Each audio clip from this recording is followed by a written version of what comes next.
Programme में भलीकार views time सां गॾु मां अनिल कुमार। नाज़रीन, सुप्रीम कोर्ट NDMA खां नालनि जी सफ़ाई जो कमु वठी सिंध हुकूमत खे ॾियण जी अर्ज़ी रद्द करे छॾी आहे। एडवोकेट जनरल सिंध अदालत खे ॿुधायो त नालनि जी सफ़ाई जो कमु वर्ल्ड बैंक जे पैसनि सां थी रहियो आहे। माण्हू ऐं मशीनरी बि सिंध हुकूमत जा आहिनि। NDMA जो सिर्फ़ु हिकु सुपरवाइज़र मौजूदु हूंदो आहे। एडवोकेट जनरल सिंध अदालत खे वधीक ॿुधायो त नालनि जी सफ़ाई जे कम जी मॉनिटरिंग वज़ीर आला सिंध ख़ुदि करे रहियो आहे ऐं असांखे 20 अगस्त ताईं जो टाइम ॾिनो वञे।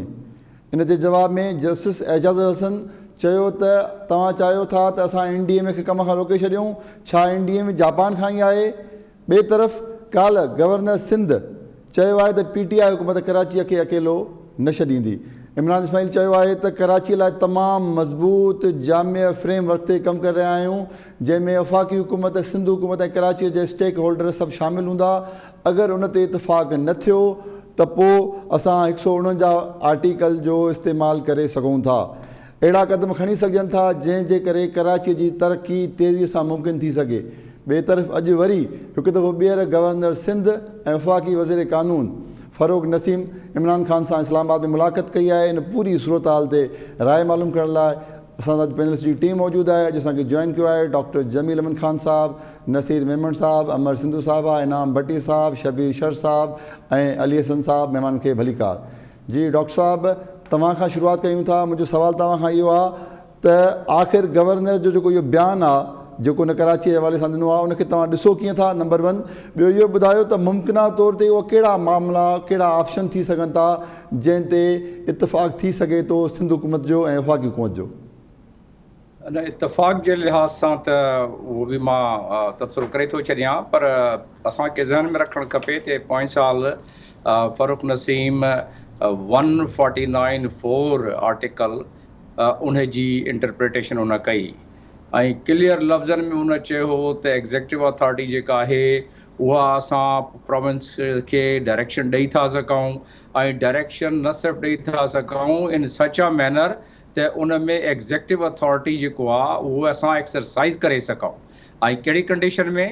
जे ग्रेव मिनेस माना को उते अफ़रा तफ़री या उते कमु ख़राबु लॻो पियो हुजे या इकनॉमिक लाइफ पाकिस्तान जी जेका आहे उहा उन में को प्रॉब्लम हुजे त उन लिहाज़ सां उन में बिल्कुलु क्लियर चयो हो फ़ारूक नसीम त we can take over the provincial capitals administration and any project जेको करंटली उते जारी हूंदो। इहे ॻाल्हियूं फ़ारूक नसीम पोएं साल करे चुको आहे, जेको बाक़ाइदे मौजूदु आहे, नेट ते बि मौजूदु आहे। त अॼु बि जेका मीटिंग थी आहे त उन हिसाब सां हाणे सवाल पैदा इहो थिए थो पियो त गवर्नर बिल्कुलु क्लियर हो, रिकन्सिलेटरी मूड में हो। उन चयो त असां कंसल्टेशन कंदासूं, सिंध गवर्नमेंट सां कंसल्टेशन कंदासूं, उनखे पाण सां वठी हलंदासूं। पर इहे ते सियासी बयान थिया न। हाणे असुल ते ॻाल्हि इहा आहे त सिंध गवर्नमेंट चवे थी पई त असांखे तव्हां टाइम ॾियो अगस्त ताईं, असां तव्हांखे महीने जे आख़िर ताईं तव्हांखे असां सुप्रीम कोर्ट में जेको बयानु ॾिनो आहे जी त असां करे था ॾियूं। हाणे उन में सिंध गवर्नमेंट इहा बि चवे थी पई त असांजा रिसोर्सिस इस्तेमालु थियनि था पिया। NDMA जो जेको चार्टर आहे उन में इंटीग्रेशन ऑफ द रिसोर्सिस उहा ॾिनल आहे। ऐं कल्ह बि मां तबसरो कयो हुउमि त NDMA खे जेसीं ताईं provincial disaster management authority requisition न करे त आम हालत में जेके अकॉर्डिंग टू द उन जी जेका नेशनल डिज़ास्टर मैनेजमेंट प्लान आहे त उहे न ईंदा आहिनि। पर इन मामले में छो जे मथों उन्हनि खे एग्ज़ेक्टिव ऑर्डर मिलिया आहिनि, उन जी नोयत एडमिनिस्ट्रेटिव नेचर जी आहे। सिंध गवर्नमेंट उन्हनि खे क़बूल कयो आहे फॉर वॉट एवर रीज़न्स। उन लिहाज़ सां उहो आया आहिनि। उन ते हिकिड़ो ॿियो जेको आहे तड़को लॻाए छॾियो आहे सुप्रीम कोर्ट जी जेके रिमार्क्स ऐं जेके डिसीशन कल्ह जेके ॾिना ऐं अॼु त NDMA कंदी ऐं NDMA खे सुप्रीम कोर्ट त बिल्कुलु तव्हां जीअं पंहिंजे बयाने में बि फरमायो त उन चवे थी त NDMA को उतां जापान मां त न आई आहे। NDMA पाकिस्तान जी आहे। हाणे रहियो सुवाल त थोरी अनप्रेसिडेंटेड ॻाल्हि आहे, पर असुल ॻाल्हि उन में प्रॉब्लम छा आहे? प्रॉब्लम इहा आहे त मां जे पंहिंजो कमु न कयां जेको मूंखे सरकारी तौर ते ॾिनल आहे त ज़ाहिर आहे उन कम खे करण लाइ स्टेट जो को न को ऑर्गन त ज़रूरु ईंदो न कमु करण लाइ, ऐं of course under the constitution ईंदो। हाणे कॉन्स्टिट्यूशन जी जेका इंटरप्रिटेशन वज़ीर कानून आहे, असांजो कानून जो वज़ीर आहे, उहो करे चुकियो आहे। कल्ह जेका मीटिंग थी हूंदी उहा उन इंटरप्रिटेशन जी रोशनी में थी हूंदी, रोशनी में त सिंध गवर्नमेंट खे असां चऊं था त तव्हां मिलो अचे, पंहिंजा पैसा टोकड़ जेके आहिनि इन मामले में, मशीनरी जेका तव्हांजी आहे, जेका एग्रीकल्चर जे रिसोर्सिस आहिनि, जेके ॿिया तव्हां वटि PWD जा रिसोर्सिस आहिनि, जेके तव्हां डिस्ट्रिक्ट एडमिनिस्ट्रेशन जा जेके रिसोर्सिस आहिनि, उहे सभु तव्हां रिसोर्सिस असांखे NDMA खे ॾियणो आहे। उहो त NDMA जे प्लान में बि ईअं थींदो आहे, ऐं उन मुताबिक़ FWO खे उहे ॾींदा आहिनि NDMA वारा, छो जी NDMA जो जेको चीफ आहे उहो FWO जो हिकिड़ो हेड रही आयो आहे, कोर ऑफ इंजीनियर आर्मी जो, त उनखे ख़बर आहे त FWO खे कीअं हिकिड़े दफ़े तव्हां NDMA खे हिते रेक्विजिशन करे वरितो आहे कोर्ट जे लिहाज़ सां या पंहिंजे लिहाज़ सां, हाणे NDMA खे इख्तियार आहे त उहो पंहिंजी उनखे कम लाइ केतिरा माण्हू घुराए थी सघे, केतिरी मशीनूं घुराए थी सघे फ़ौज मां, उहे सभु पैसा जेके आहिनि उहे सिंध गवर्नमेंट खे ॾियणा हूंदा। ऐं हिकिड़ो ई क्लॉज़ उन जो आहे त in aid of civil power, उन मुताबिक़ ई उन्हनि जा बिल पास थींदा, उन मुताबिक़ उन्हनि खे जेको एक्स्ट्रा अलाउंस मिलंदो आहे, जेके माण्हू कमु करणु ईंदा, उहे सभु उन लिहाज़ सां। Coming back to the concluding answer to your question that इहो जेको अॼोको जो बयान बि आहे ऐं जेका मीटिंग बि आहे, ऐं इमरान ख़ान जो जेको बयानु आहे शाहज़ेब जे उन में प्रोग्राम में, कल्ह हिकिड़े TV जे प्रोग्राम में उन ॾिनो हो, इन्हनि सभिनीनि खे जे भेटाए ॾिसो त ज़रूरु हिकिड़ो तासुर ॾींदा इहे त असां सिंध गवर्नमेंट जी कंसल्टेंसी में आहियूं, जे सिंध गवर्नमेंट आइन ऐं कानून खे चवंदी त उन मुताबिक़ असां नथा तव्हां सां मिली सघूं, त उहो ऑलरेडी फ़र्रुख नसीम 149(4) जी इंटरप्रिटेशन करे चुकियो आहे, ऐं उन मुताबिक़ सुझे थो पियो, लॻे थो पियो, तजियो माण्हू करे थो सघे त कल्ह बि मां चयुमि त आईंदे हफ़्तनि में तव्हां ॾिसंदव को ॿियो मंज़रनामो एडमिनिस्ट्रेटिव लिहाज़ सां। ठीकु आहे जी, हलूं था नसीर मेमन साहब ॾे। जी नसीर साहब, गवर्नर सिंध जे हिन बयान खे कीअं था ॾिसो ऐं ॿियो कहिड़नि मामलनि ते वफ़ाक़ ऐं सिंध हिक ॿिए सां राज़ी थी सघंदा? ॾिसो, हीउ हिकिड़ो पूरो माहौल ठाहियो पियो वञे, रिमार्क्स ॿुधो, बयान ॿुधो, मुलाक़ातूं पयूं थियनि, आइन जी इंटरप्रिटेशन पई थिए, सॼो हिकिड़ो माहौल ठाहियो पियो वञे त कहिड़ी तरह कराचीअ खे डायरेक्ट पंहिंजे कंट्रोल में वठिजे। मसइलो बरसाती नालनि जो कोन्हे, एतिरो सभु सम्झूं था। हाणे जेकर बरसाती नाला, छा मतिलबु कराची में क़यामत कड़ी आई आहे, बारिश पई आहे, रोड उथियल, पाणी उथिलियो आहे, घरनि में वियो आहे, यस ख़राबु थियो आहे, पर होॾां त हज़ारे माण्हू बलोचिस्तान में ऐं काछे में दरबदर उते NDMA कान थी वञे। जेकर शहरुनि जूं ज़िंदगियुनि ऐं मिल्कियतुनि जो मसइलो आहे त पोइ त बलोचिस्तान ऐं काछे में NDMA हुजे हा। सो हीउ त सॼो हिकिड़ो ॾेखाव आहे, हीउ त स्मोक स्क्रीन आहे। पॉलिटिकली असांखे शयूं सम्झ में अचनि थियूं, बाक़ी रहिया आइनी ऐं कानूनी मामला, इहे त सभु चवण जूं ॻाल्हियूं आहिनि। कब्ज़ो करिणो आहे त कब्ज़ो करिणो आहे, हुनखे हलाल करिणो आहे, कहिड़ो फ्रेमवर्क आहे, यस फ्रेमवर्क ते मुंहिंजो ख़्याल ॻाल्हि थियणु घुरिजे, जंहिंमें वफ़ाक़, सिंध हुकूमत ऐं शहर जी हुकूमत, कैंटोनमेंट बोर्ड, इहे सभई वेहनि। कराची वॾो शहर आहे, 2.25 करोड़ आबादी जो शहर आहे, हिकिड़ी कंहिं एंटिटी खां मैनेज कोन थींदो। हुन में एॾियूं ख़राबियूं थियल आहिनि जो सुभाणे उहे माण्हू जेके हुकूमत था जारी कनि, पाण अची जेकर कराची आहिनि, इन्हनि खां बि कान आंदी। कराची जा मामला तमामु घणा बिगड़ियल आहिनि। हा, पर उन फ्रेमवर्क जे अंदरि इहो कोन हूंदो त वफ़ाक़ी हुकूमत रुॻो हुकुम हलाईंदी, पोइ वफ़ाक़ी हुकूमत कंट्रीब्यूट बि करे, रिसोर्सिस बि आणे। कराची में चइनी सूबनि जा माण्हू रहनि था, त वफ़ाक़ी हुकूमत जो जेको इहो रवैयो आहे, ऐं जेके पर उन में मां तव्हांखे हिकिड़ी ॻाल्हि ॿुधायां त क्लियर बदनीयती, साफ़ सियासी बदनीयती ज़ाहिर अचे पई। फ़रोग़ नसीम उन टोले जो माण्हू आहे जिन मुशरफ जे दौर में कराची खे पूरो कब्ज़ो करे पंहिंजी एंटिटी करे हलायो आहे। उन खां पोइ हुननि खे उहो वजन न मिलिया। हुननि जी ख़्वाहिश हुई त ॿिटो निज़ाम अचे, जंहिंमें पीपुल्स पार्टीअ बि पंहिंजा हथ कारा कया, उहो न अची सघियो माण्हुनि जी मज़ामत सबबु। हाणे हिननि चयो त भला 18वीं तरमीम में रिवर्स थिए, उहा नथी पई थिए। हुननि खे जेको हिकिड़ो पूरो कब्ज़ो खपे शहर जे मथां, त उन्हनि जे वसीलनि जा कुल इख़्तियार मालिक पाण थी वञनि, हीउ सभु कुझु उन जे लाइ ड्रामो आहे। जेकर प्रोजेक्ट ठीकु न हलण ते वफ़ाक़ खे मुदाख़लत करणी आहे, त मेट्रो पिशावर वारी बस अॼु ठही आहे, 7 सालनि खां धिका पेका अथई, पोइ मोकिलियो आहे वफ़ाक़ जे इदारे खे त हुनखे टेक ओवर करे न। नाला टे साफ़ न थियण वॾी ॻाल्हि आहे, या 7 सालनि खां अरबे रुपयनि जी हुनजी कास्ट वधी, उते त केरु कोन पियो वञे।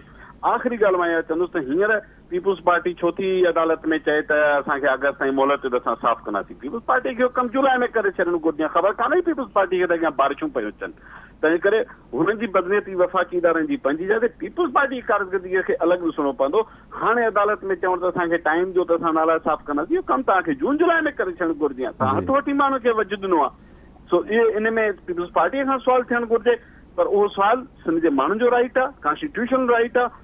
इन जी का बि जस्टिफिकेशन कान्हे त उनखे बुनियादु बनाए वफ़ाक़ जा इदारा कराची खे टेक ओवर कनि।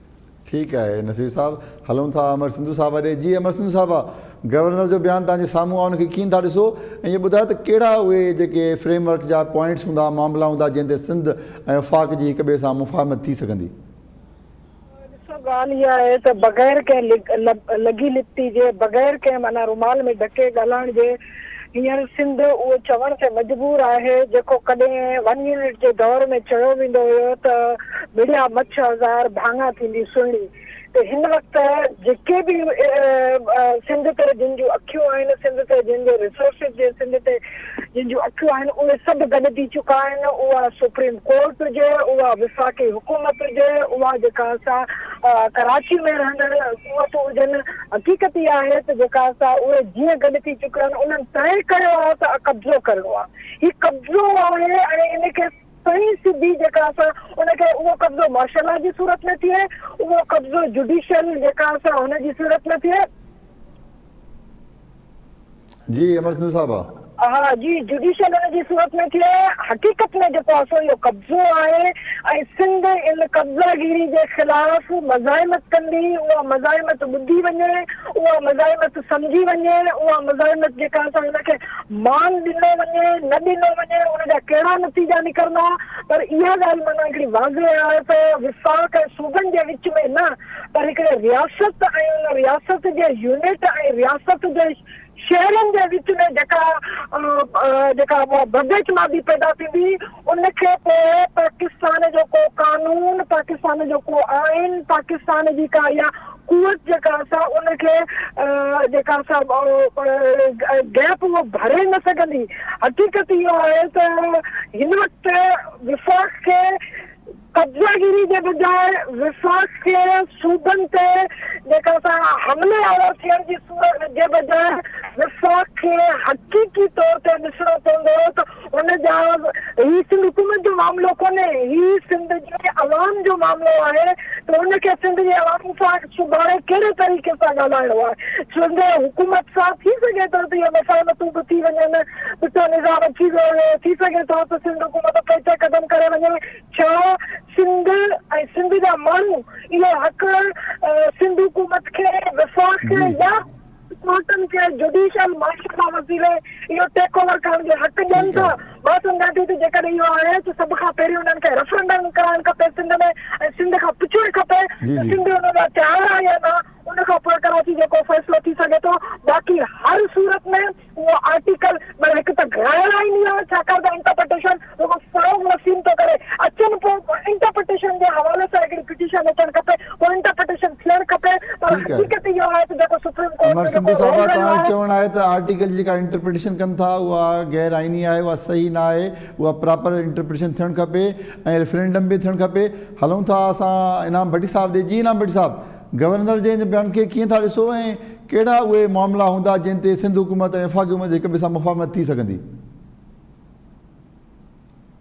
जेकॾहिं इन आलमी पस मंज़र में ॾिसंदो त जेकॾहिं कोई बि माण्हू पाकिस्तान जे अंदरि सिंध जे इन विरहाइण वारे विरहाङे जी सोच खे अॻिते वधाइण जे लाइ का बि कोशिशि कंदो या आइनी तौर ते कंहिं अहिड़ी इंटरप्रिटेशन में वेंदो जंहिं में हिकिड़ी चूंडियल हुकूमत या सिंध जे उनखे जेको आहे सो खसे ऐं कंहिं तरीक़े सां ज़बरदस्ती वफ़ाक़ उते का शइ अहिड़ी कंदो त आउं सम्झां थो उहो सिंध खां वधीक पाकिस्तान जे लाइ ख़तरनाक हूंदो। तंहिंजे करे उन्हनि माण्हुनि खे इहो सोचणु खपे त मुहिब वतन केरु आहिनि, इहे मुल्क जा जेके माण्हू इन तरह सां चाहिनि था त इहा इंटरप्रिटेशन ईअं थिए, आया वाकई उहे ख़ैर ख़्वाह आहिनि या बदख़्वाह आहिनि। तमामु सादनि लफ़्ज़नि में लिखियो पियो आहे त preventing any grave menace to the peace or tranquillity. छा हिन वक़्तु सिंध जे अंदरि उन दौर में जॾहिं MQM सॼी जेका आहे सा उते कराची ते क़ाबिज़ हूंदी हुई, ॿोरी बंदि लाश मिलंदा हुया, शहर जेॾी महिल चाहींदा सॼो बंदि थी वेंदो हो, अमन अमान सां गॾोगॾु उन वक़्तु मुल्क जी मईशत सॼी तबाह पई थींदी, हिकिड़े ॾींहं में अरबा रुपयनि जो नुक़सानु थींदो हो। उन खां बि वधीक अॼु सूरत हाल ख़राबु आहे कराची में, जंहिंजे करे वफ़ाक़ खे इन आइन जे आर्टिकल जी हाणे जेका आहे सा कोर्ट खां तशरीह कराइण जी ज़रूरत थी पए, या पाण उन जी तशरीह करे ज़बरदस्ती सिंध जे अंदरि जेको आहे सो वफ़ाक़ खे मुदाख़लत जे लाइ दावत ॾींदा या दावत ॾियणु चाहिनि था। ऐं सम्झां थो क़तईन तौर ते इहा सोच मुल्क जे मुफ़ादनि जे ख़िलाफ़ आहे। हाणे अचूं था पीपल्स पार्टी ते, त पीपल्स पार्टी उन जी कारकर्दगी जेका उनखे गवर्नेंस मिलियल आहे, चूंडियल नुमाइंदगी मिलियल आहे, उन में उनजी कोताही जो सबबु थिए थो जो माण्हुनि खे इहे मौक़िया मिलनि था। जॾहिं असांखे ख़बर आहे त असांजा ख़ैर ख़्वाह केतिरा आहिनि ऐं बदख़्वाह केतिरा आहिनि, त अहिड़ियुनि हालतुनि में जॾहिं तव्हांखे का शइ मिले थी त तव्हांजी परफॉर्मेंस बहितर न हूंदी, तव्हांजे तरफ़ां कोताही थींदी, त उहे माण्हू जेके इहे अखियूं विझो वेठा आहिनि त को बहानो मिले, जंहिं बहाने बाद हू सिंध जे इन अख़्तियार खे खसण जे लाइ या सिंध खे विरहाइण जे लाइ का कोशिशि कनि, त अहिड़ी शइ सूरत हाल उहा पैदा छो था कनि। त आउं सम्झां थो हींअर बि इहा ज़िम्मेवारी जेकॾहिं कुझु थिए थो त उहा पीपल्स पार्टी ते अचे थी, त हू उनखे कहिड़े तरीक़े सां मुंहुं ॾिए थी। जहिड़े तरह सां वफ़ाक़ी हुकूमत जे अंदरि वेठल PTI जा नुमाइंदा जेके माज़ी में ख़बर आहे असांखे त असुल उहे कंहिंजा नुमाइंदा आहिनि, कंहिंजी नुमाइंदगी उते करे रहिया आहिनि, उहे जेकॾहिं इहा ख़्वाहिश रखनि था त कराची सिंध खां अलॻि थिए, उहे चाहे कंहिं निज़ाम तहत या लोकल बॉडीज़ जे कंहिं अख़्तियार तहत या वफ़ाक़ी जेको आहे सो मुदाख़लत तहत, त उन्हनि खे मुंहुं ॾियण जे लाइ इन्हनि खे सोचणु खपे त अॻु में ॿिटे बलदियाती निज़ाम में बि इन्हनि ईअं ई पीपल्स पार्टी खे पंहिंजे उन मुफ़ाद ख़ातिर इस्तेमालु कयो ऐं पीपल्स पार्टी पंहिंजे मुफ़ाद ख़ातिर वरी उन्हनि खे उहो बेनिफिट ॾियण ते चाहियो। त अॼु किथे ईअं न थिए त PTI पंहिंजे हुकुमरानी जे मुफ़ाद ख़ातिर चंद सीटुनि जे करे उन्हनि जे उन सोच खे तक़वियत ॾिए जेका सिंध जे अंदरि कंहिं वॾे मामले खे खड़ो करण जो सबबु बणिजे। आउं सम्झां थो हींअर सिंध मुकमिल पीसफुल आहे, न त उते का अहिड़ी शइ आहे जंहिंजे करे वफ़ाक़ खे मुदाख़लत करणी पए, पर जेकॾहिं वफ़ाक़ हाणे हिननि हालतुनि में का अहिड़ी शइ कंदो त पोइ थी सघे थो सिंध जे अंदरि सिंध जूं पुरअमन हालतूं ख़राब थियनि, सभई जमायतूं गॾिजी रोडनि ते अचनि ऐं उन्हनि खे मौक़ो मिली वञे त उनजे ख़िलाफ़ का मूवमेंट। तव्हांजो मौक़िफ़ अची वियो। हलूं था शबीर शर साहब जी शबीर साहब, गवर्नर सिंध ॻाल्हि कई आहे लीगल फ्रेमवर्क जी, हिकिड़ो त जामिया फ्रेमवर्क ठाहे रहिया आहियूं जंहिं ते सभु स्टेक होल्डर कराची जा सिंध हुकूमत गॾु हूंदा, ऐं जेकॾहिं इतफ़ाक़ न थियो त 149 खे जेको आहे इम्प्लीमेंट करे सघिजे थो। इन बयान खे कीअं था ॾिसो? ॿियो इहो ॿुधायो त जेको फ्रेमवर्क जी ॻाल्हि कई आहे गवर्नर सिंध, उन में वफ़ाक़ ऐं सिंध कहिड़नि मामलनि ते हिक ॿिए सां राज़ी थी सघंदा? गवर्नर सिंध तमामु वॾो पढ़ियल लिखियल माण्हू आहे, तव्हांखे ख़बर आहे, हुनखे आइन जी कानून जी सभु ख़बर आहे। असल शइ इहा त इन जे पुठियां जेके क़ुवतूं बिठियूं आहिनि ऐं उहे ई सॼो कुझु उन्हनि खां कराइनि, उन्हनि जी इहा मंशा ऐं सिंध जे अंदरि इंतिहाई ख़ौफ़नाक सूरत हाल पैदा कई पई वञे। ॼाणी बुझी सोचे सम्झे मनसूबे तहत इनाम वठी तमामु बहितरीन तरह सां जेको आहे पेश कयो। हिन वक़्तु अहिड़ी सूरत हाल ख़राबु न आहे जहिड़ी सूरत हाल जेका असां MQM जे दौर में हुई। रोज़ानो 100 लाश किरंदा हुया। कॾहिं किथे हुया गवर्नर, कॾहिं किथे हुया इहे वज़ीर आज़म, सदर, उहे सभु ख़ामोश हुया, या एस्टेब्लिशमेंट सभु ख़ामोश आहे। ॼाणी बुझी सिंध खे दीवार सां लॻायो पियो वञे। सिंध जे लाइ अॻियों बाहि पोयां कंध ई ॿारी वई। हुननि जो तर्जुमान कामरान ख़ान, सॼी दुनिया खे ख़बर आहे त कामरान ख़ान केरु आहे।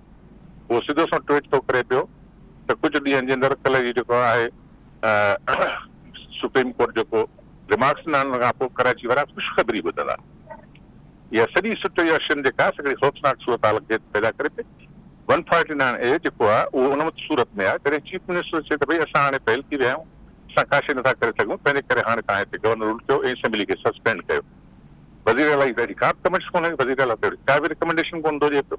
अहिड़ी सूरत में जेके आहिनि जेका ॼाणे बुझी सिंध खे आर्टिकल मां उहो ख़तम थियल तो, ओमिट थियल तो, हाणे इहा बि कोन्हे। उहो ओमिटेड आहे, पर पहिरियां इहा हुई, उन सूरत में हुयो। हींअर इहा शइ बि कान्हे का। पहिरियों त चवनि हुनखे इहा ख़बर ई कान्हे का, न को पढ़ियल लिखियल आहे, न को हुनखे का आइन जो पतो हिकिड़ो मैट्रिक पास माण्हू उहो वेठो तो आइन ते ॻाल्हाए। फरोग नसीम जेको दरोग नसीम आहे हुनखे तव्हांखे ख़बर आहे त उहो सिर्फ़ु जेको आहे सो गवर्नमेंट खे ग़लति राय ॾींदो आहे। अॼु पाकिस्तान बार काउंसिल जेका असां प्रेस कॉन्फ्रेंस कई आहे, हुन में वाज़े तौर ते मज़म्मत कई अथनि त सिंध जे सूबाई मसइलनि में ऐं सुप्रीम कोर्ट जेका असां मुदाख़लत पई करे बेसबब बेचा ऐं इहो जेको आहे उनजो कम ई कोन्हे को, सुप्रीम कोर्ट जो इहो फ्रेम वर्क ई कोन्हे को त सुप्रीम कोर्ट बि जेका असां सूबाई हुकूमत ते मथां इल्ज़ाम लॻाए ऐं सूबाई हुकूमत ते खे दुरुस्त करण जी कोशिशि करे। हुनजो जेको पंहिंजो कमु आहे, पंहिंजी जेका ड्यूटी आहे, पंहिंजो जेको जॉब आहे, उहो त कनि कोन था पिया। हुननि खे उहो जेको करणु खपे, बेसबब पराए सूबे में वञी ऐं उते मुदाख़लत करणु, वफ़ाक़ जा दड़का ॾियणु ऐं सिंध गवर्नमेंट खे चवणु त नाकाम थी वई आहे। हुनजो हुनखे इहो इख्तियार ई कोन्हे, पंहिंजो कमु करे।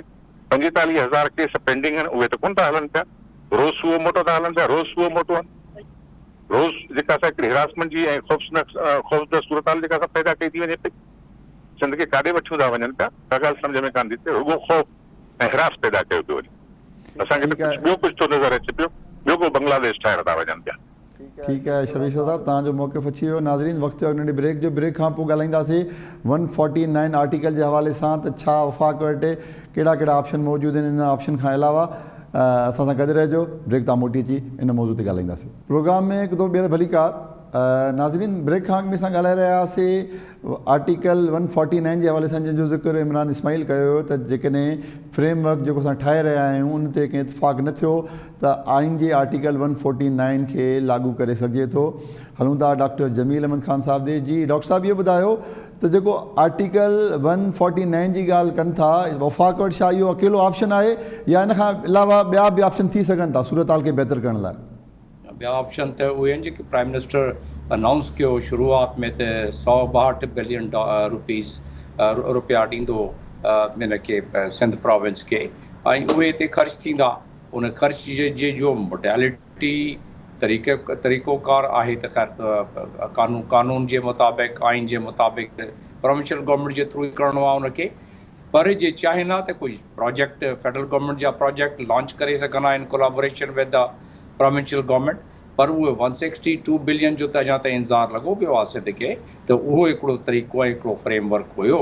हाणे जे उहो तरीक़ो नथा कनि त ॿियो तरीक़ो फ़र्क़ नसीम पोएं साल बि ॿुधायो, ऐं अॼु प्राइम मिनिस्टर खे यकीनन उन पंहिंजी पहिरियां जेका इंटरप्रिटेशन ॾिनी 149(4) जी, उहा वरी ॾेई छॾींदो इंटरप्रिटेशन, ऐं उन खां बाद उहा हिकिड़ी अफ़रा तफ़री वारी ॻाल्हि थी पवंदी, छो जे इहो सिंध इन मामले जो मुतहमिल नथो थी सघे त 149 जी जेका इंटरप्रिटेशन फ़र्क़ु थो करे, उन इंटरप्रिटेशन मुताबिक़ विदाउट एनी कंसल्टेशन उहो सिंध इन ॻाल्हि जो मुतहमिल न थी सघे।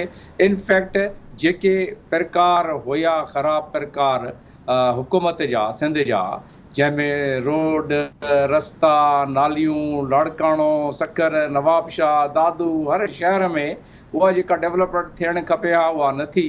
कराची खे त असां कयूं था पिया हर डिस्कस, पर असां पंहिंजी सिंध जी ॻाल्हि त कयूं न। सिंध में बि कहिड़ी उते जेका डेवलपमेंट थी आहे, कहिड़े खाते में डेवलपमेंट थी आहे, इरीगेशन खे वठो, एजुकेशन खे वठो, PWD खे वठो।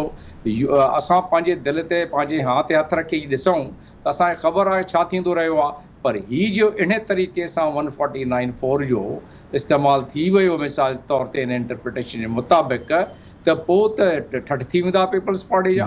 पीपल्स पार्टी खे जेके बि पुराणा कम हुया माण्हू विसारे छॾींदा। पोइ त ज़ाहिर आहे इन में वहदानियत जी जेॾी महिल ॻाल्हि ईंदी त पोइ त हर को माण्हू हिकु थी पवंदो हिते, ऐं उन में उहा हिकिड़ी सुठी ॻाल्हि न हुकूमत लाइ थींदी ऐं न ई मुमलिकत लाइ थींदी इहा ॻाल्हि सुठी, त का अहिड़ी मिसअंडरस्टैंडिंग पैदा थिए। ऐं इहा मिसअंडरस्टैंडिंग पैदा करणु तमामु सवलो आहे, जेके ॾिसूं था पिया साम्हूं, जंहिं लिहाज़ सां आर्टिकल 149(4) खे इंटरप्रिटेशन थिए थी पई, त उन लिहाज़ सां त ज़ाहिर हिकिड़ी बदगुमानी तमामु एतिरी घणी थी पवंदी त उनखे संभालणु तमामु ॾुखियो थी पवंदो। ऐं जेके थोरी घणी टके पैसे जी उमेदु हुई त इम्प्रूवमेंट थींदी, फ़िलहालु स्टेबिलिटी आहे, थोरो सुकून आहे, को अमन अमान आहे, त उन ते फ़र्क़ु त पवंदो न। ठीकु आहे, तव्हां हिकिड़ी इम्पोर्टेंट ॻाल्हि कई आहे त जेको ॿियो ऑप्शन आहे 162 बिलियन जी ॻाल्हि कई आहे तव्हां, उहे फंड रिलीज़ थियनि त कराची में कमु थिए। हलूं था इन हवाले सां नसीर मेमन साहब ॾे। जी नसीर साहब, जेको वफ़ाक़ी हुकूमत 149 वारे ऑप्शन जी ॻाल्हि करे थी, इहो आख़िरी ऑप्शन आहे हुन वटि या अल्टरनेटिव ॿिया ऑप्शन थी सघनि था? अनिल, पहिरीं ॻाल्हि त का शइ आइन में लिखण जे करे मुकमल तौर ते जाइज़ कान थी वेंदी। आइन में नुक़्ता कढी त शरीफ दीन पीरज़ादनि मार्शलाऊं हणाए छॾियूं मुल्क में, असेंबलियूं खां ठहरा बहाल करे 1 यूनिट लॻाए छॾियूं, उहे बि सभु आइनी हुया। भुट्टे साहिब खे फांसी ॾेई छॾियूं, इन ई आइन जे हेठि ॾेई छॾियूं। یہ تو آئین کے इंटरप्रिटेशन जा मसला आहिनि. हेॾां कंदा कंदा होॾां कंदा साॻी आइन में माण्हुनि खे फांसी ईंदी आहे हिकिड़ी अदालत मां, ॿी अदालत बाइज़त बरी करे छॾींदी आहे. सो ही सिंध जे क़ौमी वहदत जो सुवाल आहे, ही सिंध जे आइनी इख़्तियारनि जो सुवाल आहे, सिंधी माण्हुनि जे हक़ हाकमियत जो सुवाल आहे. इन खे आइन में प्रोविजन आहे या न आहे, मां डिटेल में दलील में वञण ई नथो चाहियां. सुभाणे को अची बीह रहंदो त आइन में काला हक़ जाइज़ आहे, तव्हां छा कंदो? के शयूं बियॉन्ड राइट्स इन्हनि जे कॉन्स्टिट्यूशनल इशूज़ ऐं इंटरप्रिटेशन जे आहिनि, जिते क़ौमुनि जे हिस्टोरिकल राइट्स जे तारीख़ी हक़नि जा मामला अची था वञनि. उते मूंखे का परवाह कान्हे त आइन में छा आहे लिखियलु. ही पॉलिटिकली सुसाइडल अटेम्प्ट थींदो. ऐं मां हिन ॻाल्हि सां बिल्कुलु एग्री थो कयां जेका इनाम ॻाल्हि कई त हीअ त पाकिस्तान जे ख़िलाफ़ पिया था थियनि. मूंखे त लॻे थो त हिकिड़ा माण्हू आहिनि जेको कश्मीर जे इशू जो स्कोर कराची में सेटल करण लाइ ॿाहिरि इशारे ते कमु पिया था कनि. बिल्कुलु मूंखे हाणे इहो फील थो थिए उहो साॻियो माहौल हिते पैदा कनि था घुरनि त जीअं कश्मीर जे मामले ते इंडिया आलमी बिरादरी में आइसोलेट थियो आहे, त हिते हिकिड़ी अहिड़ी बाहि ॿारियूं जो सुभाणे उन्हनि खे दलील मिले त तव्हांजे मुल्क जा त पंहिंजा सूबा तव्हां मां ख़ुशि न आहिनि, तव्हां कश्मीर जी ॻाल्हि कीअं था कयो. मूंखे त बिल्कुलु हाणे इहा हिकिड़ी वॾी स्कीम ऑफ थॉट्स पई थी लॻे. जमील साहब जी ॻाल्हि सां मां टोटली एग्री आहियां. पीपुल्स पार्टी जी परफॉर्मेंस ते 100 सुवाल आहिनि, बिल्कुलु असांखे करणु घुरिजनि. ऐं जेकर ही शइ ही पीपुल्स पार्टी सां वाक़ई वॾी फेवर थींदी. तव्हां गुज़िरियल 6-8 महीननि में ॾिसो जॾहिं खां अरिड़हीं तरमीम ऐं ॿियनि इशूज़ ते NFC ते इहे बयान ॾिना, लूज़ स्टेटमेंट्स ॾिनियूं, त उनजो पीपुल्स पार्टीअ खे त पॉलिटिकल एडवांटेज थियो आहे. छो त हूअं पीपुल्स पार्टी खां सर्विस डिलीवरी ते ऐं उनजे परफॉर्मेंस ते सुवाल थियणु घुरिजनि आहे. उहे सभु डेविएट थी विया आहिनि हाणे वफ़ाक़ जे रवैयनि जे करे. आइनी इंटरप्रिटेशन उहा बि फरोग़ नसीम जी नो वे. मुंहिंजो न आहे ख़्याल त सिंध जा माण्हू हिनखे तस्लीम कंदा. ही बिल्कुलु हिकिड़ी कंस्पेरेसी जी स्कीम आहे. सिंध जा माण्हू कहिड़ी इंटरप्रिटेशन हेठि हिनखे एक्सेप्ट न करे सघंदा. ठीकु आहे, हलूं था शबीर शर साहब ॾे. जी शबीर साहब इहो ॿुधायो त वफ़ाक़ वटि 149 आर्टिकल वारो आख़िरी ऑप्शन आहे या सिंध जे मसइलनि जे हल लाइ ॿिया अल्टरनेट ऑप्शन बि थी सघनि था? जी शबीर साहब. जी नाज़रीन, हलूं था अमर सिंधु साहब ॾे. जी अमर सिंधु साहब, तव्हांखे लॻे थो त 149 जो आर्टिकल जेको ऑप्शन आहे उहो आख़िरी ऑप्शन आहे वफ़ाक़ वटि या को अल्टरनेट ऑप्शन थी सघे थो? ऑप्शन जी ॻाल्हि त तॾहिं अचे जॾहिं तव्हांखे नियत जी ख़बर हुजे ऐं जॾहिं तव्हांखे नियत साफ़ आहे. हाणे ऑप्शन्स जी तलाश आहे त उहो ऑप्शन जेको क़ाबिल क़बूल हुजे. दरअसल असांजो जेको एतिराज़ आहे या जेको सिंध जो एतिराज़ आहे, जेके असां जेको हिते ॻाल्हायूं पिया, असांजो एतिराज़ हिन ॻाल्हि ते कोन्हे त ऑप्शन कहिड़ो आहे. असांजो एतिराज़ इहो आहे त वफ़ाक़ जी नियत कहिड़ी आहे ऐं असां उन में हक़ बि जा निभायूं. जेका कुझु हेसिताणी ॻाल्हि थी आहे उन में असां इहो सम्झण में हक़ बि जा निभायूं त दरअसल जेको आहे सो मामिलो पीपुल्स पार्टी जी बैड गवर्नेंस बि कोन्हे. दरअसल मामिलो पीपुल्स पार्टी जी करप्शन बि कोन्हे. दरअसल मामिलो ॿियो को बि कोन्हे. मामिलो इहो आहे त कराची ते कंट्रोल कीअं कजे. नसीर साहब चई चुको आहे त जेका असां BTR हुई, बलोचिस्तान आहे, ॿिया खोड़ सारा मामला अहिड़ा आहिनि जेकॾहिं हर सूबे में वठो त हर सूबे में तव्हांखे वॾा वॾा ब्लंडर नज़र अची वेंदा. NDA में उते छो न वई? NDA में उते छो न वई? त NDA खे जंहिंजा पंहिंजा बि खरबे रुपयनि जो बजट आहे उहा रुॻो 3 नालनि जे लाइ कराची में छो मोकिली वई? ऐं उहो बि जेका असां सिर्फ़ु जेको आहे नालनि जो बहानो हुयो. ऐं इहा ॻाल्हि बि जेका असां सम्झण जहिड़ी आहे त उहे ॾींहं शायदि जेका असां कंहिंखां विसरिया न हुजनि, ख़ासि तौर ते सिंध खां, सिंध जे माण्हुनि खां, कराची तोड़े जेके बि स्टेक होल्डर्स आहिनि उन्हनि खां इहे ॾींहं न विसरिया हुजनि जॾहिं कराची जो स्टॉक एक्सचेंज केतिरनि ॾींहंनि लाइ बंदि हूंदो हुयो ऐं केतिरा ॾींहं लगातार जेके आहिनि से हड़तालूं हूंदियूं हुयूं. 8 मिंटनि में जेके आहिनि से सॼो शहर बंदि थी वेंदो हुयो. उन वक़्तु हिननि जी नियत हुई. इहा जनरल मुशर्रफ जे दौर में. ऐं मां इन ॻाल्हि खे बि बिल्कुलु सेकिंड थी कयां नसीर साहब जी ॻाल्हि खे त इहो इंटरनेशनल हिकिड़ो एजेंडा, इंटरनेशनल हिकिड़ा जेके बाल्कनाइज़ेशन ऑफ पाकिस्तान चाहिनि था उन्हनि जे थ्रू कुझु अहिड़ियूं शयूं हिन हुकूमत खां कराइणियूं आहिनि जंहिंजो अल्टीमेट नतीजो इहो थींदो त ही मुल्क मुख़्तलिफ़ जेका असां उन्हनि में विराइजी वञे. जीअं हिननि उन में आसानी थिए, जीअं ही जवाब पैदा करे सघनि उन्हनि आलमी कुवतनि जे लाइ. मां इहो ज़रूरु चवंदसि हिन सां गॾु छाकाणि त नियत जेका असां हुन आहे तंहिंजे करे मां नथी सम्झां त हिन क़िस्म जा के बि फ़ैसिला आहिनि जेके हू सम्झनि था त पीपुल्स पार्टी जे नाले में, उनजी करप्शन जे नाले में जेकॾहिं सिंध में कंदासीं ऐं कराची ते अटैक कंदासीं, कराची खे कब्ज़े में कंदासीं, सिंध जो रिसोर्सिस खे कब्ज़े में कंदासीं, इहो ख़बीर ईंदा.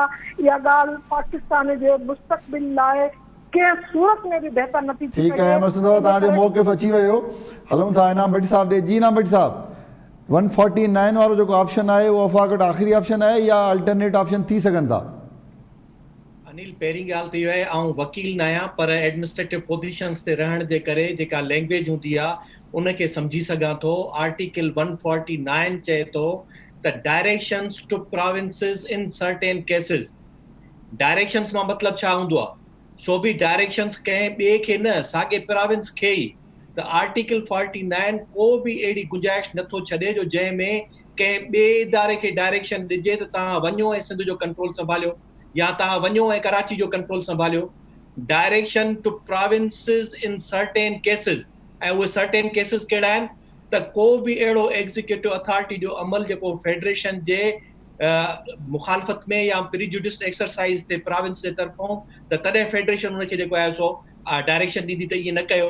मिसाल तौर हुन में जेकॾहिं सिंध हुकूमत FBI जे रिकवरियुनि खे बंदि करे छॾे, सिंध हुकूमत सिंध जे माण्हुनि खे चए त वफ़ाक़ जा जेके बि रेवेन्यू जा रिकवरी जा सिस्टम आहिनि उन में असीं कोऑपरेट न कंदासूं, या सिंध जे माण्हुनि खे चई छॾे त वफ़ाक़ जे हिननि कानूननि ते अमल न कयो, त पोइ उहा थी वेंदी प्रीजुडिस या जेको आहे सो उन्हनि जे इम्पीड में जेका एक्सरसाइज कंदा। त अहिड़नि क़िस्मनि में वफ़ाक़ प्रोविंस खे डायरेक्शंस ॾेई सघे थो त इहा शइ न कयो जेका मुल्क जे वफ़ाक़ी निज़ाम ऐं सिस्टम जे ख़िलाफ़ आहे। नंबर 2 ओमिटेड आहे जेको अॻे हुयो। नंबर 3 आहे जेको, त उहा आहे एग्जीक्यूटिव अथॉरिटी फेडरेशन जी, उहा काई बि डायरेक्शन प्रोविंस खे ॾेई सघे थी कहिड़ी हालतुनि में? Construction and maintenance of means of communication declared in the directions to be national or strategic importance. मिसाल तौर वफ़ाक़ जी जेका ख़ारजा पॉलिसी या दाख़िला पॉलिसी आहे उन में जेकॾहिं का बि सूबाई तौर ते हुकूमत उन जे उबतड़ में का शइ करे थी त जेका उन सां नठ कंदड़ हुजे त उन ते डायरेक्शंस ॾेई सघे थी। चौथे आर्टिकल ते पहिरीं बि ॻाल्हायोसीं, हाणे बि उहो त का बि अहिड़ी जेका ख़तरनाक हालत में यानी एक्सट्रीम सिचुएशन जी का अहिड़ी हुजे जेका अमन अमान जी सूरत हाल ख़राब थींदी हुजे, जंहिंमें सूबो उनखे न संभाले सघंदो हुजे, या मुआशी तौर ते मुआशी हालत सूबे जी एॾी ख़राब थींदी हुजे जो जंहिं मां लॻे त उन जे करे सॼे मुल्क ते असर थींदो, त अहिड़ियुनि हालतुनि में उहे डायरेक्शंस ॾेई सघे थी। किथे आर्टिकल 149 जे कहिड़े आर्टिकल में लिखियल आहे, कहिड़े शिक में लिखियल आहे त वफ़ाक़ डायरेक्ट अची करे सिंध जे या कंहिं बि सूबे जे कंहिं बि इलाइक़े ते वञी करे कंट्रोल हासिल कंदो या गवर्नर निज़ाम राज कंदो? उहे डायरेक्शंस न हूंदा, इहा ऑक्यूपेशन हूंदी, उहो कंट्रोल संभालण हूंदो, उहो उन में मुदाख़लत हूंदी जेका आइन जे अंदरि हींअर मौजूदा तौर ते प्रोविंसेस खे सूबाई ख़ुदमुख्तियारी तहत या अरिड़हीं तरमीम खां पोइ जेका मिलियल आहे उन में ख़ुदमुख्तियारी हूंदी, उन में मुदाख़लत हूंदी। जेकॾहिं अहिड़े तरीक़े सां हिन जी इंटरप्रिटेशन का बि कनि था त आउं सम्झां थो इन सां वफ़ाक़ जे वफ़ाक़ी सूरताल खे फेडरेशन खे नुक़सानु पहुचंदो। जी ठीकु आहे, हलूं था अलीसन साहब ॾे। जी अलीसन साहब, 149 आर्टिकल वफ़ाक़ वटि आख़िरी ऑप्शन हूंदो या अल्टरनेट ऑप्शन ॿिया थी सघनि था? जी अलीसन साहब। जी सर। सर मुंहिंजो सवाल तव्हां खां इहो आहे त छा वफ़ाक़ वटि 149 आर्टिकल आख़िरी ऑप्शन हूंदो या अल्टरनेट ऑप्शन थी सघनि था? मैं ये सोच रहा था कि ऑप्शंस तलाश क्यों किए जा रहे हैं, क्या मसला दरपेश हो गया है? आइन की किताब सामने रखें, फेडरल हुकूमत बड़े भाई की हैसियत रखती है, बैठाएं, गुफ्तगू करें, मामलात को सॉर्ट आउट करें। और अगर ये आखिरी ऑप्शन था तो फिर भाई बलूचिस्तान को क्यों भूल जाते हो? बलूचिस्तान में तो बहुत शदीद इंसर्जेंसी है, बहुत शदीद सूरत हाल खराब है। सूबे सरहद में एक जमाने में बहुत शदीद सूरत हाल खराब थी। तो कराची में या सिंध में करना क्या है? करना यह है कि क्या और खराबी पैदा करनी है, इस फेडरेशन को मजीद कमजोर करना है, लोगों में ये ख्यालात पैदा करने हैं कि यार हमें तो ये कुछ समझते ही नहीं है। इस तरह की सूरत हाल अगर है तो ये बहुत खराब है। कोई पेपर तैयार नहीं है, कोई मंसूबा बंदी नहीं है कि भाई है क्या, मसला क्या है और इसको कैसे हल करना है। हम क्यों कहते हैं कि ये आखिरी ऑप्शन या कोई और ऑप्शन हो सकता है? मेरे ख्याल में कोई ऑप्शन की जरूरत नहीं है। पहले मंसूबा बनाएं, मंसूबा बताएं, सूबाई हुकूमत को लेके बैठें, उनसे गुफ्तगू शनीद करें, मुशावरत करें और मामलात को हल करने की कोशिश करें। इस तरह एक प्रोविंस को फेडरेशन सब्जुगेट नहीं करे, ये मेरा कहना है। जी जी ठीक है, हलूं था शबीर शर साहब ॾे। जी शबीर साहब, 149 आर्टिकल आख़िरी ऑप्शन आहे वफ़ाक़ वटि या अल्टरनेट ऑप्शन थी सघनि था? जी शबीर साहब, तव्हांखे मुंहिंजो आवाज़ अचे पियो? जी शबीर साहब। नाज़रीन, वक़्तु थियो आहे हिकु नंढी ब्रेक जो। ब्रेक खां पोइ ॻाल्हाईंदासीं काशे में जेका सूरत हाल आहे। हिकु दफ़ो पाणी जी सतह वरी बलूचिस्तान में बरसातुनि सबबु वधी वई आहे ऐं आपाशी अमलदारनि उते कमु शुरू न कयो आहे। इन सूरत हाल ते पंहिंजे महिमान खां राय वठंदासीं। हिकु ब्रेक खां पोइ असां सां गॾु रहिजो। वेलकम बैक नाज़रीन, प्रोग्राम हिकु दफ़ो ॿीहर भली कार। नाज़रीन, बलूचिस्तान जी जाबुल पट्टी में बरसाति खां पोइ नए गाज में पाणी जी नए वहिकिरे अचण सबबु 10 फुटनि ताईं पाणी जी सतह बुलंद थी वई आहे। आपाशी अमलदारनि गाज बंद खे लॻल घारनि जो कमु बंदि करण जो कमु अञा शुरू न कयो आहे। उनजो चवणु आहे त पाणी जी सतह बुलंद हुजण जे करे उते वञणु मुमकिन न आहे। सूबाई वज़ीर अनवर सोहेल सियाल चयो आहे त जेकॾहिं वफ़ाक़ी हुकूमत गाज बंद जो कमु वक़्त सां कंप्लीट करे हा त इहा जेका ॾुखियाई अॼु पेश अची रही आहे उहा पेश न अचे हा। यादि रहे त कोहे सुलेमान में आयल पाणी जे वहिकिरे सबबु काशे में ॿोॾ ऐं तबाहीअ जेका तमामु घणो नुक़सानु पहुचायो आहे। इन सूरत हाल ते राय मालूम करण लाइ हलूं था डॉक्टर जमील साहब ॾे। जी डॉक्टर साहब, इहो ॿुधायो त 6 ॾींहंनि खां काशे में हज़ारे माण्हू बेयारो मददगार वेठा आहिनि। आख़िर हुकूमत उन्हनि जी सार संभाल कॾहिं हलंदी? रुगो इमेजिस ॾिसो जेके उते उतां जा माण्हू, ॻोठाणा माण्हू, वीचारा मासूम माण्हू ऐं माण्हू मुश्किल सां, असां मुश्किल सां बर्दाश्त था करे सघूं। उहे ॾिसी त जेके माण्हुनि खे तकलीफ़ आई आहे, घर खां बेघर थी विया आहिनि, घर तबाह थी विया आहिनि। अञा ताईं उन्हनि खे को असांखे ख़बरूं ॾिनी वयूं त सभिनीनि खे रेस्क्यू जो बंदोबस्तु बि करे छॾियऊं ऐं उन्हनि खे मानी टुकर जो बि जेको हॉट मील मिले थी पई, यानी गरम खाधो थो मिले पियो उन्हनि खे। ऐं तव्हांजा नुमाइंदा बि विया आहिनि, बाक़ी इमेजिस बि अचनि था पिया उतां त माण्हुनि खे, ॿारनि खे, मासूम ॿारनि खे मानी वग़ैरह नथी मिले त ॿार रोई रोई सुम्ही था पवनि। त ही उते हालत आहे जेके रेस्क्यू जी। असां वटि सिस्टम सॼो ठहियलु आहे। मां ज़िक्र कंदो आयो आहियां ॿियनि चैनल्स ते बि, सिस्टम असां वटि ठहियलु आहिनि, पर सिस्टम जी इम्प्लीमेंटेशन ठीकु न आहे थी।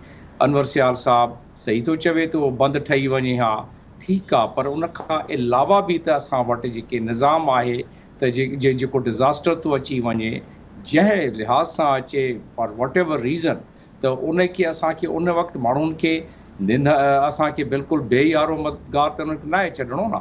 उन्हनि खे असांखे कुझु न कुझु रिलीफ प्रोवाइड करिणो आहे, रेस्क्यू करिणो आहे। ॿी ॻाल्हि इहा त बलूचिस्तान में जॾहिं बि बारिश थींदी आहे त इन इलाइक़े में सॼे में ज़ाहिरा अनएक्सपेक्टेड फ्लडिंग थी पवंदी आहे। माण्हू प्रिडिक्ट बि नथो करे सघे इनखे, पर इहा त असांखे ख़बर आहे न त जेॾी महिल कैचमेंट एरिया में बरसाति पवे थी पई त हिते पाणी वधंदो, हिते फ्लड ईंदो, हिते घर लुड़ंदा, माण्हू जा माण्हू हुते जेके आहिनि दरबदर थी पवंदा।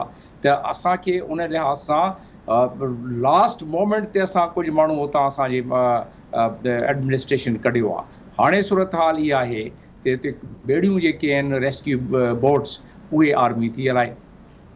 मानी जो चवनि था पिया असां प्रोवाइड कयूं था पिया, न अञा न मिली आहे मानी, माण्हुनि खे उते खाधो पीतो नथो मिले पियो।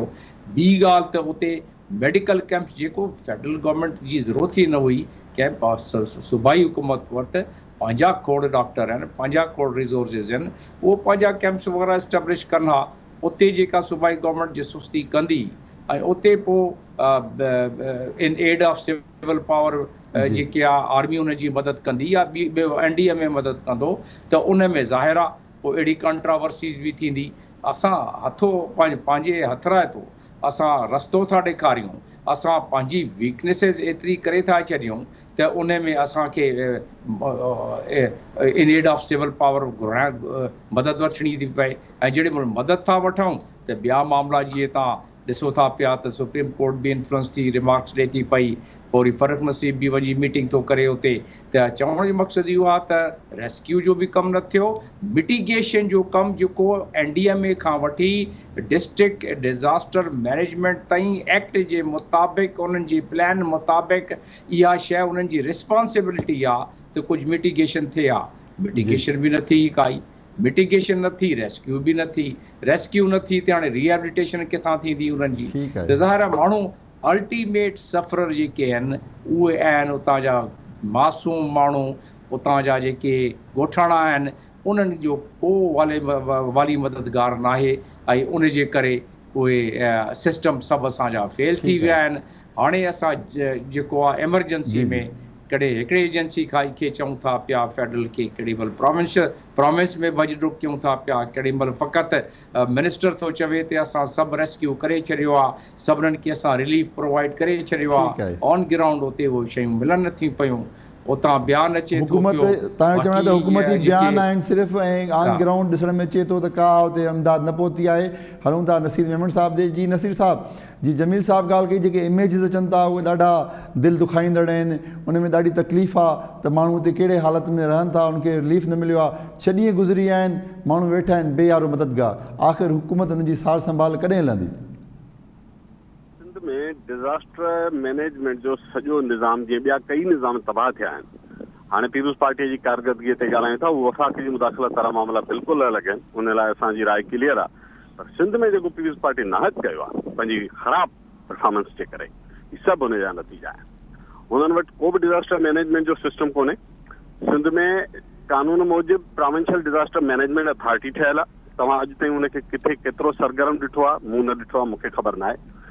कानून में डिस्ट्रिक्ट डिज़ास्टर मैनेजमेंट कमेटीज़ ठहियल आहिनि, उन्हनि जो को वजूद हुजे त कंहिं ॾिठो हुजे, एटलीस्ट मुंहिंजी नज़र में कोन्हे। सभिनी खे ख़बर आहे त आप कलाणी जा महीना आहिनि, सभिनी खे ख़बर आहे त बलोचिस्तान जी कैचमेंट में फ्लड ईंदियूं आहिनि ऐं उनजी सीवियरिटी वधी सघे थी। जेतोणीकि उनजी एग्ज़ैक्ट प्रिडिक्शन मुश्किल आहे, फ्लैश फ्लड जी कोन थी सघंदी आहे, पर हिन सीज़न जे दौरान हाई अलर्ट त डेफिनेटली हुजणु घुरिजे, छो त इनखे तव्हां रूल आउट नथा करे सघो। बलोचिस्तान जी कैचमेंट फिज़िकली एक्सेसिबल बि कोन्हे जो तव्हां वञी उनखे ॾिसी भई को अंदाज़ो लॻाए सघो। 95 में बि ईअं ई थियो। 2010 जी फ्लड में बि जेको रिवराइन फ्लड हुई उहा एतिरी ख़तरनाक न हुई। तव्हांजे सभिनी माहिरनि चयो त ही 7-8 लख क्यूसिक खां कान वधंदी। तव्हांजो हुन में कोहे सलेमान जूं नयूं अची लथियूं ऐं उनखां पोइ उहा तबाही शुरू थी हुई। तव्हां भली रिकॉर्ड खोले ॾिसो।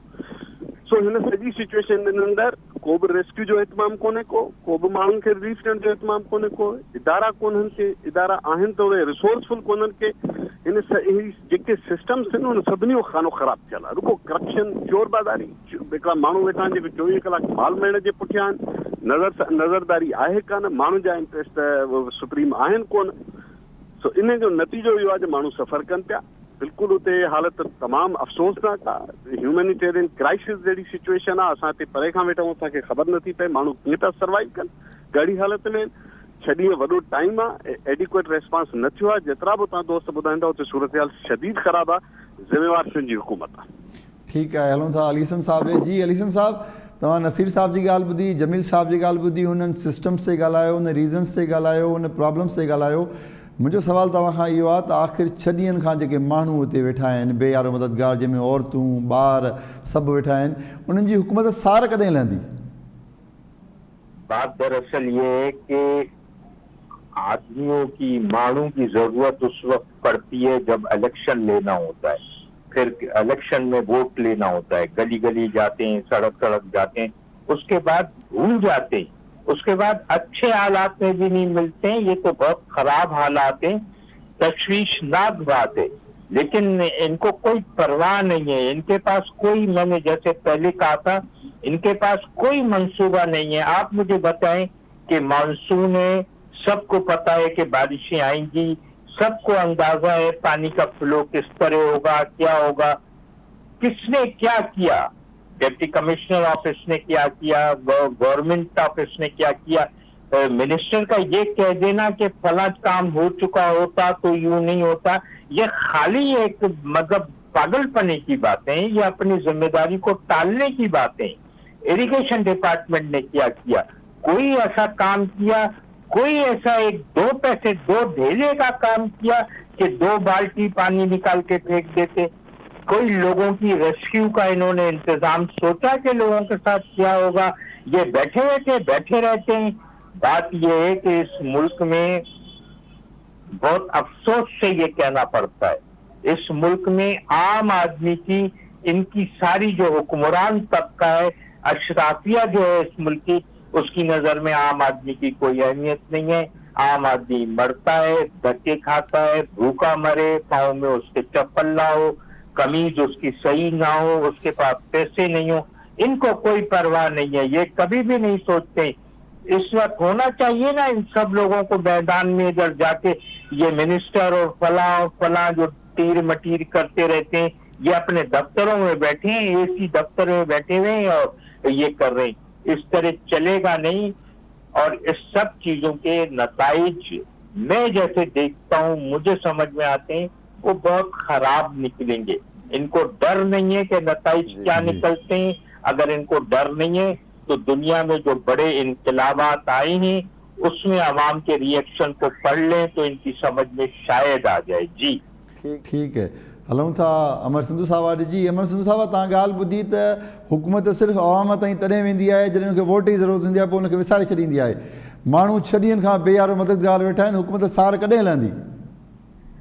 ॾिसो, इहा नसीर साहब जेका ॻाल्हि चई त यूसी लेवल खां वठी वज़ीर आला हाउस ताईं, ब्यूरोक्रेसी खां वठी चूंडियल नुमाइंदनि ताईं, ऐं चूंडियल नुमाइंदनि खां वठी बींदे पार्लियामेंट ताईं जेका आवाम आहिनि, उहा जेका असां आख़िरी प्रायोरिटी हूंदी आहे हिन पंहिंजे जेका असां इन्हनि सभिनी जी आख़िरी प्रायोरिटी आहे।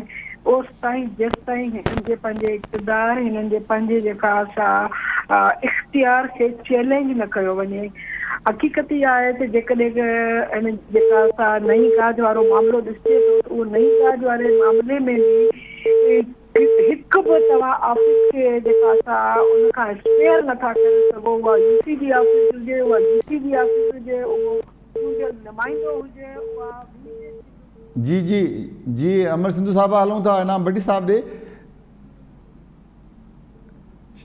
जी अलीसन साहब, मां तव्हां ॾे हिकु दफ़ो ॿीहर अचां थो। मूंखे इहो ॿुधायो त जेके 6 ॾींहंनि में जीअं तव्हां ज़िक्र कयो त माण्हू सिर्फ़ु इलेक्शन में हुकूमत हुन ॾे वेंदी आहे, छा हाणे माण्हू ईअं वेठा हूंदा जीअं वेठा आहिनि, उन्हनि जी को सार संभाल न हलंदो, को उन्हनि जो मददगार न थींदो, उनखे खाधो न पहुची सघंदो, हो ईअं वेठा हूंदा पाणीअ में अलाह जे आसिरे? अभी तक तो यही नजर आ रहा है। बारिशें कोई आज थोड़ी हो गई हैं जो नहीं नजर आ रहा है। बारिशें पिछले कई रोज से चल रही हैं, बलूचिस्तान का पानी भी आ रहा है। हमें भी पता है कि यहाँ नई गाज पे क्या होता है, कैसे होता है। इन्होंने कोई एक इंतजाम किया, इन्होंने एक रोटी का इंतजाम नहीं किया है। दवा देना है, फला करना है, लोगों के घर गिर रहे हैं, कच्चे मकानात में रहते हैं लोग, बीमारियां फैल रही हैं, उनके छोटे छोटे बच्चे हैं, उनके दूध का इंतजाम करना। दूसरे, ये किसकी जिम्मेदारी है? ये लोग जो हैं, आवाम जो है, ये किसकी जिम्मेदारी है इस मुल्क में? आप मुझे बताएं। अगर मुझे खुद ही जिंदा रहना है, पानी मैं खरीदूं, बिजली मैं खरीदूं, स्कूल की तालीम मैं पैसे भरूं, फला चीज मैं करूं, अस्पताल का इलाज मैं करूं, तो भाई फिर आप किस मर्ज की दवा हैं? इतनी बड़ी बड़ी हुकूमतें लेके बैठे हैं। अल्लाह के वास्ते अपने घर जाएं, फिर लोग इनको डिस्ट्रिक्ट लेवल पे तकसीम कर दें, लोग खुद अपना इंतजाम कर लेंगे। जो कुछ बिजली की सूरत हाल है इस मुल्क में, अभी सूरत हाल हमारी खुसूसन हैस्को और शैपको की, ये बहुत अफसोसनाक नहीं है, तकलीफ दे नहीं है। मतलब हम बिल भी भरे और हम गर्मी में पंखा भी जलते रहे, तो ये सारी सूरत हाल है। बात ये है कि ये लोग, मैंने जैसे पहले कहा, अशराफिया जो इस मुल्क में है, जो बरसद इक़्तिदार तबका है, मुसलसल इक़्तिदार संभाले हुए है, ये आम आदमी को कोई हैसियत नहीं देता है, कोई उनकी अहमियत नहीं समझता है, कुछ भी नहीं करना चाहता है। बस इलेक्शन के मौके पर ये आ जाएंगे, बड़े बड़े वादे करेंगे, फातिहा ख्वानी करेंगे। 5-5 साल के लोगों की जाके फातिहा ख्वानी करते हैं। ठीक है अलीसन साहब, जी जी ठीक है अलीसन साहब।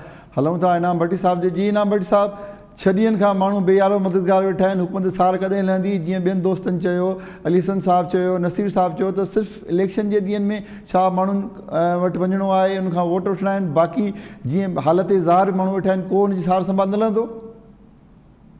अनिल, जेके हक़ीक़ी नुमाइंदा हूंदा आहिनि उहे माण्हुनि सां ॿधल हूंदा आहिनि। हिते मसइलो वॾो इहो आहे त हाणे इहा रवायती ख़तम थी वई आहे त को हुकुमरान इहो सम्झनि त असां माण्हुनि खां वोट वठी अचूं था, उन जे करे असांखे हुकुमरानी मिले थी। हाणे उनखे यकीन थी वियो आहे त असां जेको वोट वठी था अचूं उनजो सबबु ॿियो कोई आहे, उहो या पैसा आहिनि या वास्तेदारी आहे या मथां जी कंहिंजी ॿिए जी सपोर्ट आहे मलाइकनि जी, जंहिंजे करे वोट मिली था वञनि ऐं हुकुमरानी बि मिले थी। त तंहिंजे करे उन्हनि खे टके जो बि अहसासु कोन्हे त माण्हू हुते मरनि था, उन्हनि जा अझा जेके आहिनि तबाह था थियनि या उन्हनि जो सॼो ख़ानदान काइनात जेका आहे उन्हनि जी जेका आहे हिकिड़े नंढड़े घर जी थिए थी उहा ख़तम थी थिए, उनखे इन सां को बि गर्ज़ कोन्हे। सिंध हुकूमत मुकमिल तरह ते इन शइ में नाकाम वई आहे। हींअर हिन साल त जेका आहे सा ॿोॾि आई आहे, पर 2010 खां वठी करे छा इन्हनि खे इहो तजुर्बो कोन्हे, इन्हनि खे ख़बर कोन्हे त जेॾे महिल बि मॉनसून जो अहिड़ी सीज़न्स अचनि थियूं त जॾहिं फ्लैश फ्लड जेका आहे उहा अनप्रिडिक्टेबल आहे, त उन अनप्रिडिक्टेबल जे लाइ तयारी कहिड़ी करणी पवंदी? उहा तयारी बि अहिड़ी करणी पवंदी जो जेको कंहिं शइ खे जंहिंखे तव्हां सुञाणे ऐं सम्झी न सघो त उन सां कीअं वेड़ कबी, उन जे लाइ तयारी बि ओड़ी कबी। ॿी ॻाल्हि इहा आहे त हिन वक़्तु अहिड़ी हालतुनि में उहे जेके चूंडियल नुमाइंदा वज़ीर या वज़ीर आला हूंदो आहे उहो ॿियो न कुझु न करे सघनि, भला उते कैंप हणी वञी वेही रहनि। जेकॾहिं हुन काछे जे इलाइक़े में वज़ीर आला कैंप हणी वञी वेही रहंदो त आउं सम्झां थो 6 ॾींहंनि जी या जेका अॼु तकलीफ़ उते जे माण्हुनि खे बर्दाश्त करणी पई आहे उहा उनखे हिकिड़ी घड़ी जे लाइ बि न थिए आहे। कराची जे अंदरि मींहुं पए थो, 6 मिनिस्टर बीठा आहिनि छा रोडनि ते, राति जो हुते जेको आहे सो रेन सूट पाए और सभई मिनिस्टर्स उते बीही करे पंहिंजो पाण खे ॾेखारनि था मीडिया में त असां हिते जेको आहे सो माण्हुनि जे रिलीफ लाइ बीठा आहियूं। बाक़ी सिंध त उन्हनि खे पंहिंजी हिकिड़ी जागीर थी नज़र अचे या हुनजी का मफ़्तूहा इलाइक़ो थो लॻे उन्हनि खे, जंहिं ते उनखे का इहा ॻणती कोन थी थिए त उते का माण्हुनि सां वेदन थींदी हूंदी। त सिंध हुकूमत पीपल्स पार्टी मुकमिल तरह ते माण्हुनि खे रिलीफ ॾियण जी न का सोच रखे थी, न ख़्वाहिश रखे थी, न ई का उन्हनि खे उनजी का तकलीफ़ थिए थी। इहा सॼी जेका शइ आहे उन्हनि खे पहिरीं बि पैसा खपनि, पोइ बि पैसा खपनि। इहा जेका प्रोविंशियल डिज़ास्टर मैनेजमेंट जेका आहे अथॉरिटी ठहियल आहे, हर साल उन जे लाइ बजट रखी वेंदी आहे। हिन साल 400 मिलियंस खां मथे जेको आहे सो इज़ाफ़ी हिन कोरोना जे करे उन में बजट स्पेशल ग्रांट तौर ते बि उन में ॾिनी वई। त ही त हिन वक़्तु जेका हालत थिए थी उन में को अहिड़ो ऐलान थियो आहे। ॿियो सिंध गवर्नमेंट NDMA खे कराची में कमु न करण खां पंहिंजी कारकर्दगी ॾेखारण जे लाइ दरख़्वास्त ॾिए थी, पर जिते उते वाकई डिज़ास्टर जी हालत आहे उते जे लाइ हुननि जी का इहा शइ नथी थिए त भला NDMA खे कॉल कनि या हुननि खां नथो पुॼे त वफ़ाक़ी इदारनि खां उन्हनि खां मदद वठनि, सपोर्ट वठनि। ठीकु आहे, माकड़ वारो मामिलो हुजे। ठीकु आहे नाम भट्ट साहिबु, तव्हांजी वॾी महिरबानी। नाज़रीन, तव्हां महिमान जा राय ॿुधा, प्रोग्राम जो वक़्तु पुॼाणी खे पहुतो, असांखे ॾियो इजाज़त। अल्लाह भाई।